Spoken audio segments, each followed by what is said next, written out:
Time now to say hello to tonight's guest, because we know one of them definitely has something to say about that. Please welcome captain of England's Lionesses, Leah Williamson, and actor-turned-game show host, Stephen Mangan. Welcome, guys. Leah, it must be so nice to see stories like that, right? What does that make you feel? I mean, he said they used to have 5 girls and they now have 150 or in the last couple of years. So it's nice to see that everything is moving in the right direction. Yeah, definitely. 100%. Now, you two have been bonding over your love of football. Stephen, unfortunately for you, you're a Spurs fan. Well, not unfortunately for me. What is it like to sit next to an Arsenal legend, someone who's held a trophy before? I mean, you're an Arsenal fan as well, aren't you? I feel like this is an ambush. I can come your side and do... Who are you? Spurs. Says that really, doesn't That's it? not that, yeah, but thank you for your support. I'll be with you. Right, OK. There's also a bit of a divide in your house, Leah, isn't there, when you're watching football? Yeah, my dad is Spurs, my mum's Arsenal, so I was handed a choice. Oh, it's this, then?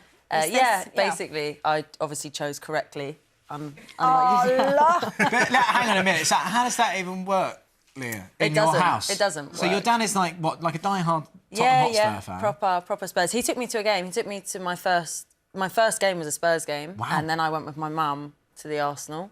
Wow, so you saw how bad it was and you thought, never doing this. Again. Let's never go. Oh, that's a bit much. Sorry. They guessed, you know. Sorry. Hang on a minute. He's going to walk off in a minute. Sorry. I'm going to move this on. Leah, we have to say, we have had so many questions for you, so we're going to get straight into it. Now, Chloe asks, have you had to adjust to being back on the pitch after such a long time away? Because, of course, you were off with an injury and rehab and all the rest of it. Did it all come back to you naturally? Some things come back naturally. It's I think I forgot how hard my job was for a second, but I've loved it. It's hard being away from the pitch for a while. So any version of me I was going to be happy with, and we're on our way. Yeah. Good. It's hard. It is hard, isn't it? Yeah, I'm going back to anything. 100%. Yeah, but look, we have to talk about the book. I mean, you've done so much to inspire children on and off the pitch, including, as I mentioned there, the Wonder Team. Tell us about their main players. So, 3 friends, part of the school football team, Leah, Mimi and George. We tried to sort of cover all bases with the different characters and celebrate sort of every version of a child that comes in, not just the star footballer. And they go on adventures, and it's not just about football, but we're using it as a vehicle to demonstrate sort of the values that I think we should all learn growing up. Yeah, 100%. And for those avid readers, what can they expect in this one? Where are they travelling to this time? They head to Egypt. We're inspired by some family conversations, and every child loves studying Egypt and Egyptians at school. So, combining the two and lots of adventure. This is a bit more of a story, bit of mystery than the first one. Nice. If you could go back, Stephen, to any point in time. Yeah, any point in time. Is there a specific period or a specific year? I think 1961. Oh, that is specific. Yeah. That is very specific. Any month or... Spurs won the double that year, so... Always comes back to football. What a terrible time. To be fair, you deserve that. We've got some questions from some wonderful young footballers. This is Olivia, who actually played for Queen's Park Ladies, the film that we saw earlier on. This is Olivia's question. Leah, if you're having a bad day at training or a bad game, how do you overcome it?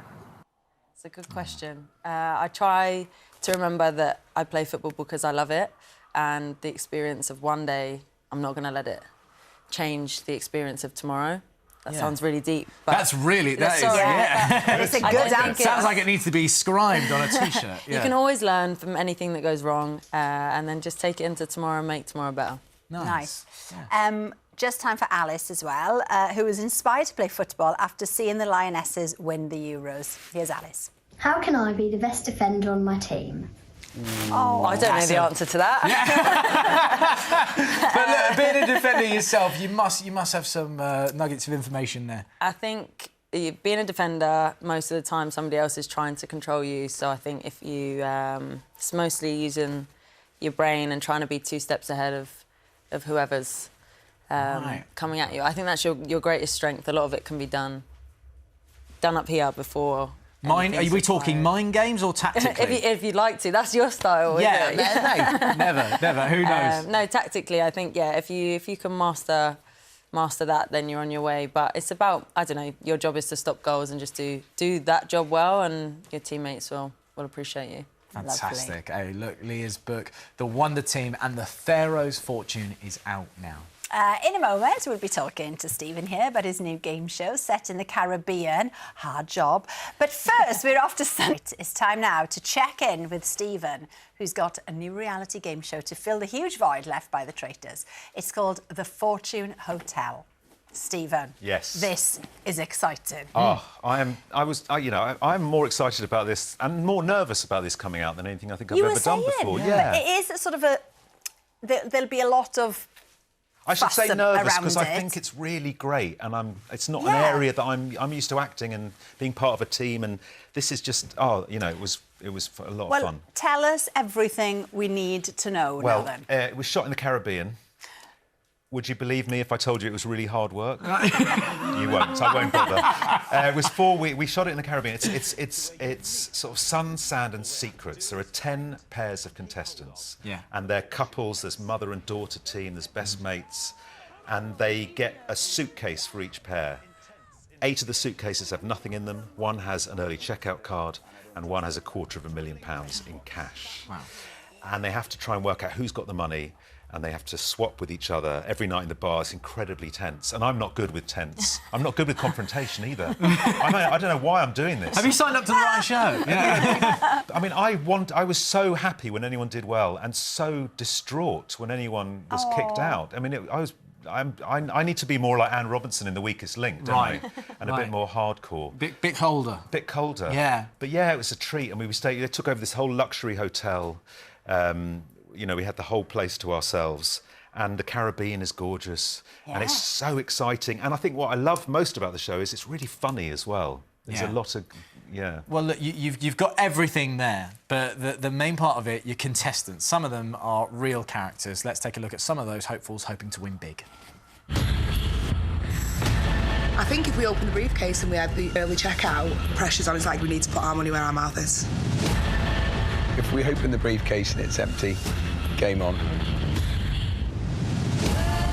I'm normally lucky, so if we find £250,000 in our briefcase, we are taking that to the nearest airport and getting straight out of here. If there's 250 grand in there, I'd be like that. I'm going to jump on that bed, I'll be jumping on the bed. I don't care what you do as long as you do it quietly.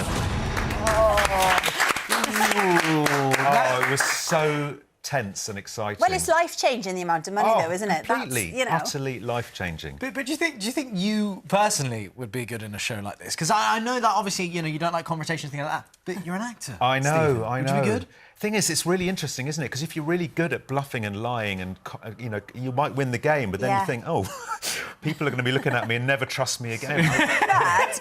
But having seen you on The Split, you could definitely do well because you've got it in your locker. I've got it in my locker. You know? I love games, though. I just love the psychology, the trying to work out what's going on and who's lying, who's not lying, who's trying to sell me a line. I love that stuff. Well, totally. I mean, you've got to do the ultimate poker face. Yeah. Which, I mean, penalties, Leah, must bring that out. Surely, when you step up for a penalty, are you trying to do that? Are you trying to give that poker face to the goalkeeper?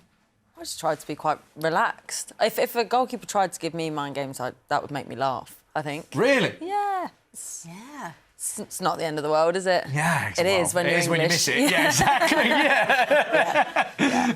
I think, though, Stephen, people are enjoying suspense at the minute, you know, like The Traitors and then films like Glass Onion. Yeah. Why do you think there's been a bit of a resurgence recently? I think we're just endlessly fascinated about how we interact with each other, and watching people who are lying. You know at home they're lying, and you can see them trying to persuade someone else they're not.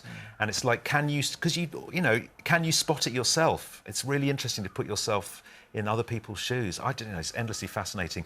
And of course, as soon as you start a show like this, one of those couples is walking away with £250,000. Wow. So, you can't wait to find out. It's life-changing money. It really is. It really is.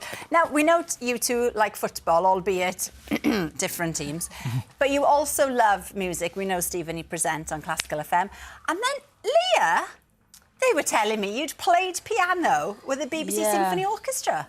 Yeah. Tell us more. Was it scary? It was awful. It wasn't the symphony orchestra. They've just told me it's the concert orchestra. Yeah, but nonetheless, I mean... nonetheless, you said it was amazing. awful. Leah, you look at home there. That's because that's the end, and I'm happy that I've completed it. No, I just got really bored during rehab, and the opportunity came to learn to play the piano, and I thought, why not? Was that the most nervous you've been? More nervous playing the Euros final or that? I say this, hand on heart, 10 times worse than standing in the tunnel before that game. 10 times worse. Wow. It's amazing. Are you still playing? Yeah. Yes, but not as I was. Not with an orchestra. No, Unfortunately, it's not quite the same. Well, the Fortune Hotel opens its doors on ITV1 and ITVX next month. Yeah, now it's fair to say What? I am. I'm just going to leave that there. Thank you, Joe. All series of Danny Robbins' podcast Uncanny are available on BBC Sounds. I'll tell you more later. Please don't. Please don't. No, it's right. We have to get this comment in from Casey. This is a question to Leah saying, I love everything that you do for women's football. You're a true inspiration. But Charlie has also asked, can you successfully defend the Euro Championship title? Can England do it? Can it's a big question. I hope so. That's the plan. We'll run with that. We hope so. That is all we've got time for tonight. Thank you so much to Stephen and to Leah. Yeah, big news about tomorrow. We're going to be joined by the stars of Doctor Who, Ncuti Gatwa and Millie Gibson. So if you've got any questions for the new Doctor or his companion, please do send them in. Have a great evening. Bye-bye.